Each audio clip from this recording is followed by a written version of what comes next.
Hello dear student, कैसे हैं आप लोग। उम्मीद करता हूं आप लोग अच्छे होंगे। मैं self Vinay Kumar Bin and welcome to my channel chem to by Vinay sir. तो डियर स्टूडेंट, आज के लेक्चर में हम लोग बात करेंगे क्लास 12th केमिस्ट्री के चैप्टर नंबर 9 की, जिसमें हम लोग कोऑर्डिनेशन कंपाउंड के इम्पॉर्टेंट क्वेश्चन की बात करेंगे।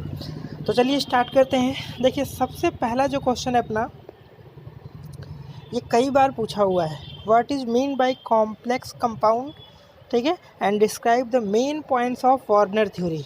डायरेक्ट ये भी पूछा है वार्नर थ्योरी के बारे में 2 मार्क्स में। तो वार्नर थ्योरी के कुछ पॉइंट्स हैं, आप चैप्टर पढ़ोगे तो वहाँ पे आपको वार्नर थ्योरी के कुछ पॉइंट आ जाएंगे। कॉम्प्लेक्स कंपाउंड से रिलेटेड ये पॉइंट है, ठीक है। और इसके अलावा आपको लिमिटेशन, ये भी एक तरह का क्वेश्चन ही है कि जैसे डायरेक्ट क्वेश्चन आ जाएगा, right the limitation of valence bond theory for complex compound. तो ये भी आपको एनसीईआरटी में मिल जाएगा। तो ये दोनों ही इम्पॉर्टेंट है। और करके लिखा है, इसका मतलब नहीं कि इसमें से कोई एक ही करना है, आपको ये दोनों क्वेश्चन प्रिपेयर करके चलना है।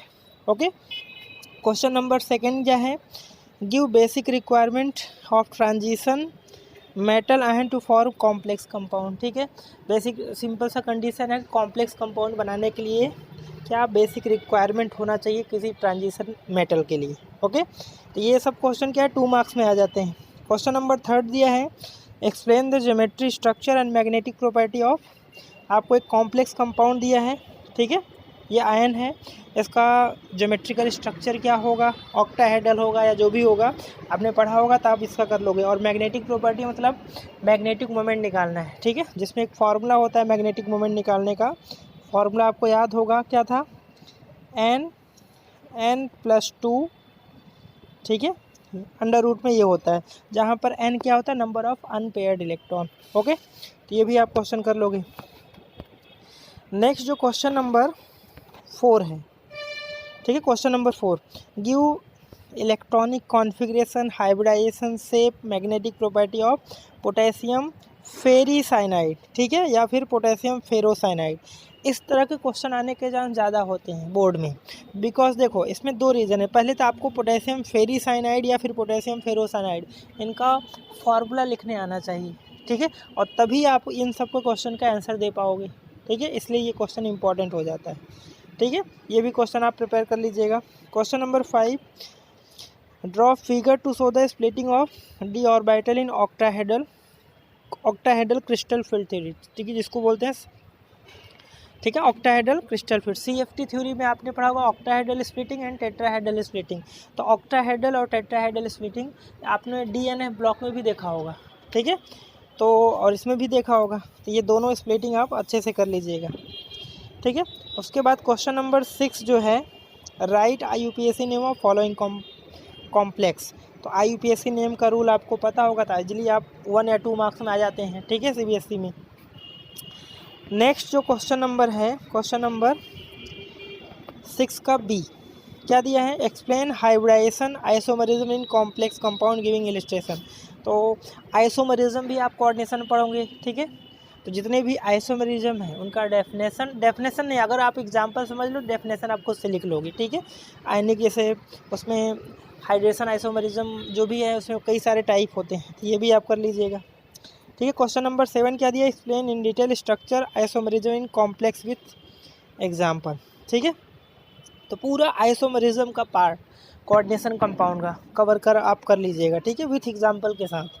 ओके, क्वेश्चन नंबर 8 इंपॉर्टेंट है, what is mean by ligands. Ligands क्या होते हैं, कॉम्प्लेक्स कंपाउंड अगर आपने चैप्टर पढ़ा है तो आपको कॉम्प्लेक्स कंपाउंड का रिप्रेजेंटेशन पता होना चाहिए, किसमें किस आयन को हम या किस चीज़ को हम क्या बोलते हैं। जैसे कॉम्प्लेक्स कंपाउंड के अंदर जो कोऑर्डिनेशन स्फीयर होता है उसमें सेंट्रल एटम ट्रांजिशन एलिमेंट लेते हैं, और उसके अलावा जो भी होगा उसको हम क्या बोलते हैं, लिगेंड्स, ठीक है। तो लिगेंड्स के बारे में पूरा कॉन्सेप्ट आपको क्लियर होना चाहिए। लिगेंड्स क्या होता है, क्लासिफिकेशन कैसे करते हैं, ठीक है, यूनिडेंटेड लिगेंड, डाइडेंटेड, ट्राइडेंटेड, हेक्साडेंटेड लिगेंड्स, ठीक है। तो ये आपको पूरा डिटेल में पता हो। इसी में हेक्साडेंटेड में EDTA का स्ट्रक्चर आता है, वो भी बहुत ज़्यादा इंपॉर्टेंट है, ठीक है। चलो question number 9, explain geometrical structure of tetracyano and tetrachloride complex of nickel, ठीक है। मैंने बोला था इस तरह क्वेश्चन आते हैं, और ये क्वेश्चन आया हुआ है, इसलिए ये क्वेश्चन मैंने फिर से यहाँ पर कर दिया। इससे पहले एक और इसी टाइप का एक क्वेश्चन था, क्वेश्चन नंबर 9। अब आते हैं नेक्स्ट क्वेश्चन नंबर जो है 10। क्या दिया है कि इसमें प्रूव किया कि ये पैरामैग्नेटिक है और ये क्या है, डायामैग्नेटिक है। तो ये आपको प्रूफ करना है, ठीक है। ये एनसीईआरटी का ही क्वेश्चन है। तो पैरामैग्नेटिक का मतलब क्या होगा, जो ऑर्बिटल होंगे क्या होंगे, अनपेयर्ड होंगे। दैट्स वाई इसका आप हाइब्रिडाइजेशन स्ट्रक्चर वगैरह बनाओगे, कितने नंबर ऑफ अनपेयर्ड निकालोगे तो उससे पता चल जाएगा, ठीक है। क्लियर है। तो ये क्वेश्चन एक्सरसाइज का ही क्वेश्चन है। तो क्वेश्चन नंबर 10। तो ये टोटल हमने 10 क्वेश्चन डिस्कस किया जो आपके कोऑर्डिनेशन कंपाउंड में इम्पॉर्टेंट है, ठीक है। इसके अलावा चलो हम लोग एक्सरसाइज की, तो चलिए हम कोऑर्डिनेशन कंपाउंड के अगर हम एक्सरसाइज के क्वेश्चन की बात की जाए तो एक्सरसाइज में कौन कौन से क्वेश्चन इंपॉर्टेंट है। देखिए जैसे 9.1 क्वेश्चन है, explain the bonding in coordination compound in term of Warners postulate. ये क्वेश्चन इंपॉर्टेंट है। अभी अपने जो इंपॉर्टेंट क्वेश्चन थे उसमें वार्नर थ्योरी आया था, तो उसके पोस्टुलेट बोला जाए या मेन पॉइंट्स बोला जाए तो बात एक ही क्वेश्चन है, ठीक है।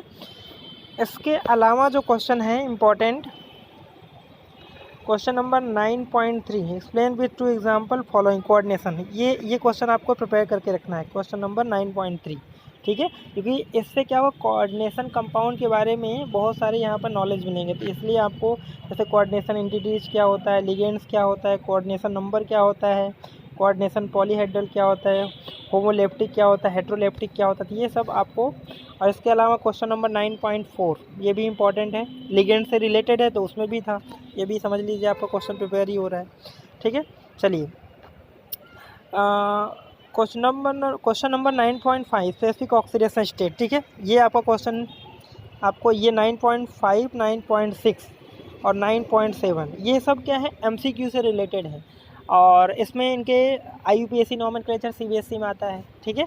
और बाकी स्टेट बोर्ड में भी आते हैं।